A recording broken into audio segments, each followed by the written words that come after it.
Hey guys, Mick from Total Performance Centre. Today we're going to talk about how to deal with chronic sitting. If you remember yesterday's post, if you saw that, I showed a diagram of the hip flexor muscles, the ones that come from the lower back and the hip, in a chronic shortened position. So that chronic shortened position would be having your seat level like this normally, and then not having your bum right in the back and just sitting there and then resting like that. So that's it. And then obviously with the keyboard out the front. So that's many people's chronic seating position. So quick fix, actually if you've got a tilt chair, tilt it forward, get your bum back into it. It forces you to sit up more upright. Once we've done that, what we're going to do now is we're actually going to integrate an exercise regime as well. Beauty of this is you actually do it while you're seated.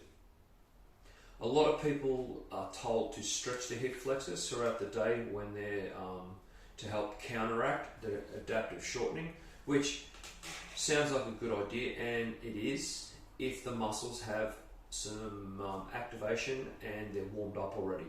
But if you try and stretch, especially aggressively stretch a muscle that's been switched off and shortened all day, you can actually create the opposite effect where the muscle thinks it's being stretched beyond its capability, and it creates almost like a strain reaction from the body, and it locks them up even tighter in a protective mechanism.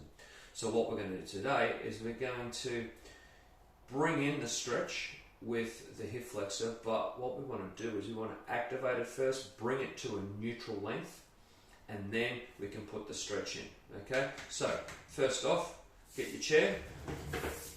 I like to lean it up against something so it's nice and flat, so it can't actually roll back. Okay, sit nice and tall, get your backside all the way back in the chair, and then we're going to start. So you put one finger on the top of your pelvis, so you feel that little ridge at the front, and one on the bottom of the rib cage.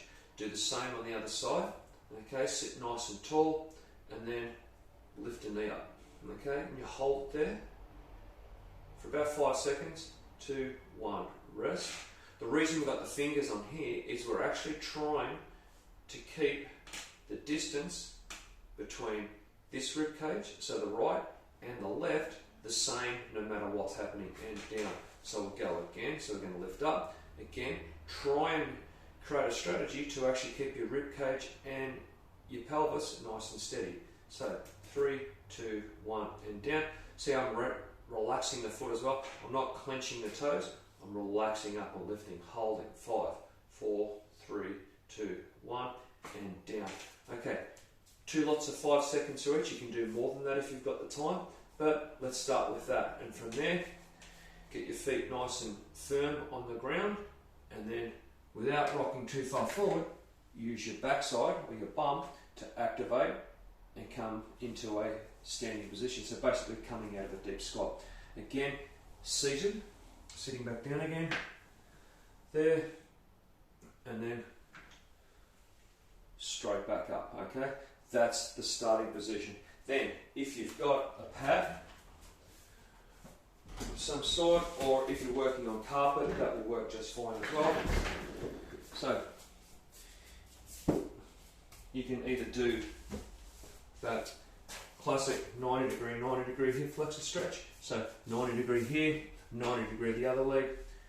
Tilt the pelvis under, so bring that pelvis, the pubic bone towards the rib cage, so you can activate the glute and go into that stretch. Straight down the front there, okay? So nice, comfortable stretch, 20 to 30 seconds. Come back out. Same on the other side, tilt the pelvis first, activate the glute, come into that position, hold, 20 to 30 seconds, and rest there.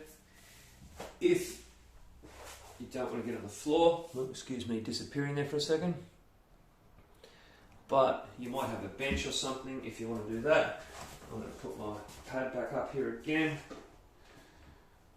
just because I'm a wuss and I don't want to hurt my foot. So you might stick up onto there and do that hip flexor stretch through there.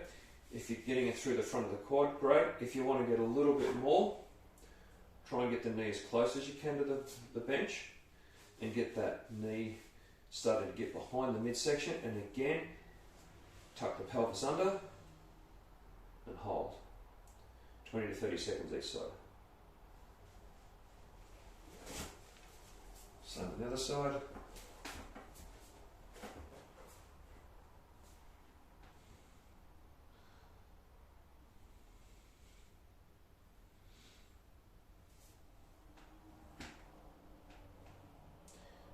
You can see I'm using the table here, or the bench, just to give it a little bit of a hand, just to maintain a little bit of stability. And there we go.